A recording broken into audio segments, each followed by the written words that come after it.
مشورے کو کیا سمجھتے ہیں؟ جس کا حکم اللہ نے اپنے پیغمبر کو دیا ہے. فرمایا فاعف عنہم واستغفر لہم وشاورہم فی الامر. اللہ کے رسول صحابہ سے مشورہ کیجئے. آپ بتائیے اللہ کے رسول صلی اللہ علیہ وسلم کو مشورے کی ضرورت تھی؟ بولو بھائی، نہیں تھی. اس لیے کہ ان کا تو ڈائریکٹ اللہ سے تعلق تھا. جبریل صبح اور شام آ کر ان کے یہاں حاضری دیتے تھے، ان کے پاس وحی اترتی تھی اور ہر چیز کا علم اللہ کی طرف سے ان کو دیا جاتا تھا. لیکن اللہ تعالیٰ نے ان کو بھی یہ حکم دیا آپ بھی صحابہ سے مشورہ کیجئے. جو اللہ کا پیغمبر ہے، جس کے پاس اللہ کی طرف سے وحی آ رہی ہے، ان کو حکم ہے آپ مشورہ کیجئے. اور حضور صلی اللہ علیہ وسلم، ابو ہریرہ رضی اللہ عنہ فرماتے ہیں میں نے حضور صلی اللہ علیہ وسلم سے زیادہ لوگوں سے مشورہ لیتے ہوئے کسی اور کو نہیں دیکھا. آپ حضور صلی اللہ علیہ وسلم کی سیرت پڑھیں، آپ کو ہر موقع پر نظر آئے گا آپ صلی اللہ علیہ وسلم صحابہ سے مشورہ لیتے تھے. بدر کا موقع ہے، اللہ اکبر، آپ صلی اللہ علیہ وسلم صحابہ سے مشورہ لے رہے ہیں کیا کرنا چاہیے. دشمن کے مقابلے میں صحابہ مشورہ دے رہے ہیں. انصار صحابہ ہے، حضرت مقداد کھڑے ہوئے، انہوں نے ایک تقریر کی. فرمایا اللہ کے رسول ہم آپ کے ساتھ ہیں، جان دینے کے لیے بھی تیار ہے. ہم وہ بات آپ سے نہیں کہیں گے جو بنی اسرائیل نے حضرت موسیٰ سے کہی تھی اذهب انت وربك فقاتلا انا هاهنا قاعدون. ہم یہاں بیٹھے ہیں، آپ اور آپ کا رب جائیے اور ان سے لڑیے. ہم آپ کے ساتھ جائیں گے جہاں تک آپ لے جائیں گے. ہم آپ کے دائیں بھی، ہم آپ کے بائیں، آگے اور آگے پیچھے، ہر طرف آپ کے ساتھ ہیں، آپ کے ساتھ لڑنے کو تیار ہے.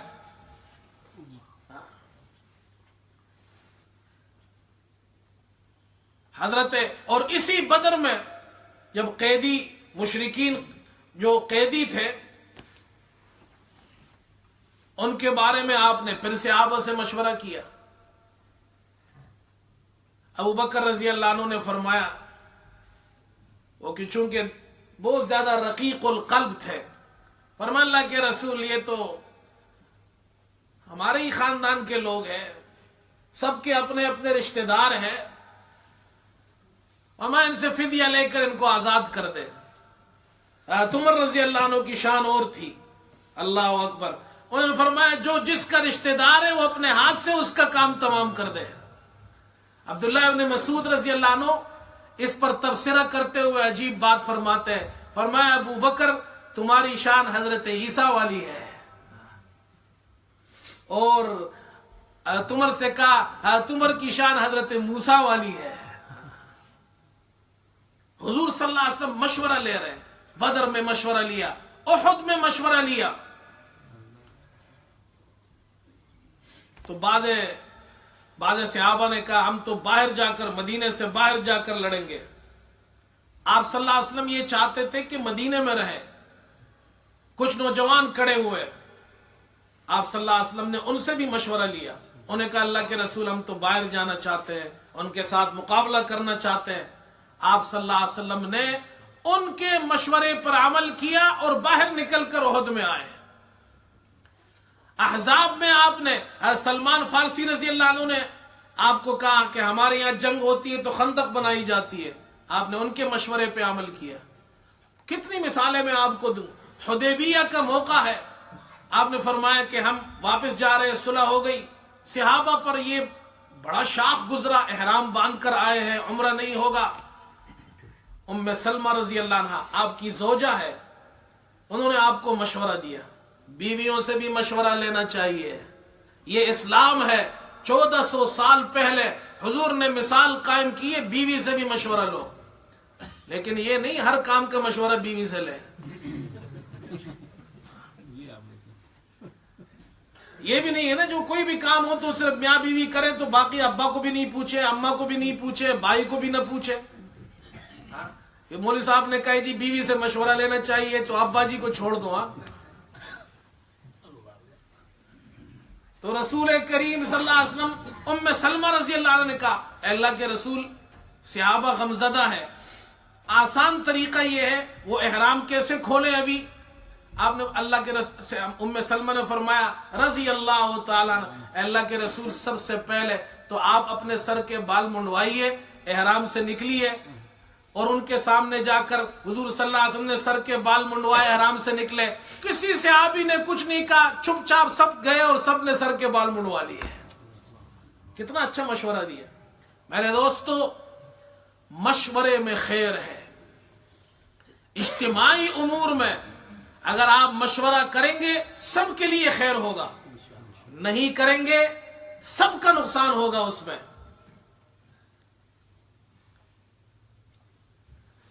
کہتے میں آخری بات کہہ کر ختم کرتا ہوں. سلیمان بن عبد الملک بڑا بادشاہ گزرا ہے, یہ اموی دور کا بادشاہ ہے.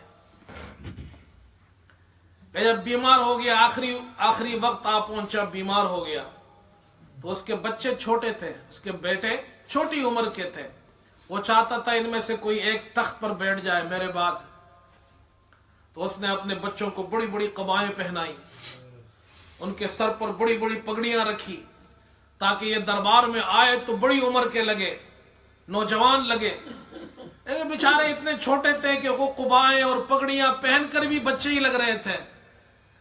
تو سلیمان نے ایک عجیب جملہ کہا, انہوں نے کہا خوش قسمت ہے وہ باپ جس کی زندگی میں اس کے بچے جوان ہو جائے. ہائے ہائے, یہ بڑی نعمت ہے میرے دوستو, یہ اولاد اللہ کی بڑی نعمت ہے. وہ افسوس کر رہا ہے. رجاء بن حیوہ یہ ایک بہت بڑے عالم تھے. انہوں نے دیکھا بادشاہ کے بچے تو چھوٹے ہیں, بادشاہت کے قابل نہیں. اس نے فوراً بادشاہ کو مشورہ دیا اور کہا کہ حضور عمر بن عبدالعزیز کو اپنے بعد بادشاہ نامزد کر دو. بادشاہ نے ان کا لکھ دیا میرے بعد یہ بادشاہ ہوں گے. اور عمر بن عبدالعزیز کو ہم سب جانتے ہیں, جن کو عمر ثانی کہا جاتا ہے, جو دوسری صدی ہجری کے مجدد کہلاتے ہیں, جن کے دور کے اندر کہتے ہیں کہ بکری اور شیر ایک گھاٹ پر پانی پیتے تھے, جن کے یہاں غربت ختم ہو گئی تھی, زکوٰۃ لینے والے ختم ہو گئے تھے, امن و امان کا دور تھا, عدل و انصاف کا دور تھا. جب ان کا انتقال ہوا تو ایک بھیڑیا نے بکری پہ حملہ کر دیا, تو چرواہے نے آواز لگائی او ہو عمر ابن عبدالعزیز مر گئے. لوگوں نے کہا تمہیں کیسے پتا چلا؟ کہا جب سے وہ حکمران بنے ہیں میں جنگل میں بکریاں چراتا ہوں, آج تک میری بکریوں پہ بھیڑیے نے حملہ نہیں کیا, آج حملہ کیا ہے, معلوم ہوا ان کا انتقال ہو گیا ہے. وہ عمر ابن عبدالعزیز اتنا بڑا آدمی, لیکن وہ بادشاہ بنے کیسے؟ رجاء بن حیوہ اس عالم دین کے مشورے کی وجہ سے. اسی لیے علماء نے لکھا ہے کہ یہ رجاء تاریخ میں ایسا عالم گزرا ہے جس کا یہ ایک مشورہ سال ہا سال کی عبادات اور بڑے بڑے مجاہدات سے زیادہ بھاری ہے. آج ہمارے یہاں مشورہ نہیں, جو آ رہا ہے اپنی مرضی سے سب کچھ کر رہا ہے. اس لیے ہمیں من حیث القوم من حیث الامت ہم پریشان ہیں, ہمارے کام خراب ہے. اگر ہم مشورے پر آ جائے, مشورے کی سنت کو زندہ کرے, تو اللہ تعالیٰ نے ملکہ سبا کو مشورے کی وجہ سے جنگ و جدال سے بچا لیا, قتل و قتال سے بچا لیا, اسلام کی دولت سے مالا مال کر دیا انہیں. تو ہمیں بھی اللہ پاک مشورے کی برکت سے دنیا اور آخرت میں سرخرو کریں گے. اور اگر مشورہ نہیں کریں گے تو یہ بات میری آپ اپنے پاس لکھ لیجئے کہ اگر جب تک ہم اس مشورے والی سنت پر نہیں آئیں گے, ختم, ہمارے کوئی کام ٹھیک نہیں ہوں گے. میں چونکہ گزشتہ 26-27 سال سے امام ہوں مسجد میں, میں بہت اچھی طرح جانتا ہوں معاشرے کے لوگوں کو, ان کے مزاج کو. ہمارے یہاں دو بڑی کمزوریاں پائی جاتی ہے. ایک ہمارے معاشرے میں ایک کمزوری یہ ہے ہم مشورہ نہیں کرتے ہیں, بعد میں پھر نادم ہوتے ہیں, پھر روتے ہیں. دوسری کمزوری ہمارے یہاں یہ پائی جاتی ہے ہم ایک کام خراب کرنے کے بعد پھر امام سے اور مفتی سے جا کر مسئلہ پوچھتے ہیں, پہلے نہیں پوچھتے. جب آپ شروع کر رہے ہیں اس وقت نہیں پوچھتے, جب وہ خراب ہو جاتا ہے پھر جا کر امام صاحب سے پوچھتے ہیں. امام صاحب کہتے ہیں کہ جی یہ تو حرام ہے. کہتے جی یہ مولوی جو ہے نا یہ ویسے ہی یہ کام کا نہیں ہے, اس کے یہاں ہر چیز حرام ہے. بھائی آپ نے اپنا کام پہلے خراب کیا ہے, آپ پہلے شروع میں سے پوچھیں تو آپ کو مولوی صاحب بتائیں گے جی حلال طریقہ کیا ہے, حرام طریقہ کیا ہے. آپ نے بلڈنگ شروع کی, ٹھیک ہے, اور 4 منزلہ بلڈنگ پہنچنے کے بعد اب جناب آ گیا جی حکومت کی طرف سے آدمی, وہ آپ سے کہتا ہے کہ جی آپ نے یہ بلڈنگ غلط بنائی ہے, اس میں یہ چیزیں آپ نے غلط کی, اس کو توڑ دو. اس میں آپ کا قصور ہے یا اس کا قصور ہے؟ آپ کا قصور ہے.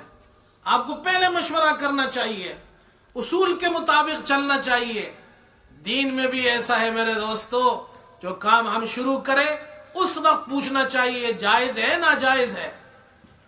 جب آپ شروع کر لیں گے اس کے بعد پھر درمیان میں پوچھیں گے, مولوی صاحب کیا کر سکتے ہیں پھر؟ ہاں نہیں بات سمجھ میں آئی؟ اللہ ہم سب کو مشورے والی سنت پہ لے آئے, مشورے پر عمل. اور ایک چھوٹی سی بات اور بھی یاد آ گئی, امام ابو حنیفہ رحمت اللہ علیہ سے کون واقف نہیں ہے؟ امام ابو حنیفہ رحمت اللہ علیہ جوانی میں تھے, بازار جا رہے تھے کاروبار کرنے. امام شعبی اس زمانے کے بہت بڑے عالم تھے. انہوں نے راستے میں دیکھا, نوجوان کو روک لیا, کہا بیٹا کہاں جا رہے ہو؟ کہا بازار جا رہا ہوں, کام کاج کرتا ہوں, تجارت کرتا ہوں. کہا میں تمہارے چہرے پر قابلیت کے آثار دیکھ رہا ہوں, یہ تم کیا بازار میں تجارت میں لگے ہو؟ جاؤ علم حاصل کرو, علم میں اپنا نام کماؤ. اس ایک عالم کے مشورے کی وجہ سے امام صاحب نے بازار کا راستہ چھوڑا اور درسگاہ کے راستے پہنچے, اور پھر ایسے امام بنے جن کی مثال پھر نہیں ملتی ہے. یہ مشورے کی برکت ہے. اللہ ہم سب کو عمل کی توفیق عطا فرمائے. وآخر دعوانا الحمدللہ رب العالمین.